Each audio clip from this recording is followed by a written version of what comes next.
শেষ হয়েছে ফিফা বিশ্বকাপের শেষ ১৬ লড়াই। ফ্রান্স ও মরক্কোর মধ্যকার ম্যাচ দিয়ে আজ বৃহস্পতিবার রাত থেকে শুরু হচ্ছে কোয়ার্টার ফাইনালের মহারণ।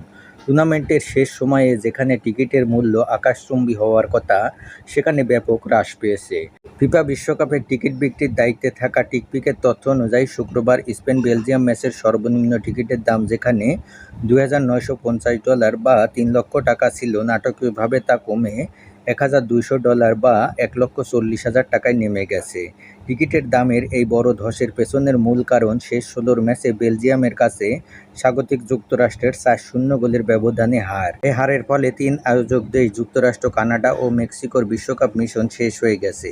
স্বাগতিক দেশ টিকে থাকলে টিকিটের যে আকাশচুম্বী চাহিদা ও উন্মাদনা থাকত, তা এখন আর নেই। টিকিটের দামে ধসের পেছনে আরেকটি বড় মূল কারণ হচ্ছে ক্রিস্টিয়ানো রোনালদোর বিদায়। শেষ ১৬ ম্যাচে পর্তুগালকে ১-০ গোলের ব্যবধানে হারিয়েছে স্পেন।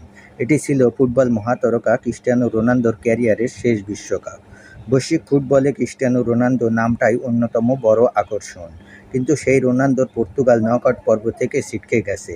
ফুটবল প্রেমীদের আশা ছিল কোয়ার্টার ফাইনালে হয়তো যুক্তরাষ্ট্র ও পর্তুগাল মুখোমুখি হবে, যা স্বাগতিক দেশ ও রোনালদোর উপস্থিতির কারণে টিকিটের চাহিদাকে রেকর্ড পর্যায়ে নিয়ে যেত। এদিকে যুক্তরাষ্ট্রের বস্টন স্টেডিয়ামে অনুষ্ঠিত হতে যাওয়া ফ্রান্স-মরক্কো কোয়ার্টার ফাইনাল ম্যাচের টিকিট বর্তমানে সেকেন্ডারি মার্কেটে মাত্র $৯৯০ পাওয়া যাচ্ছে।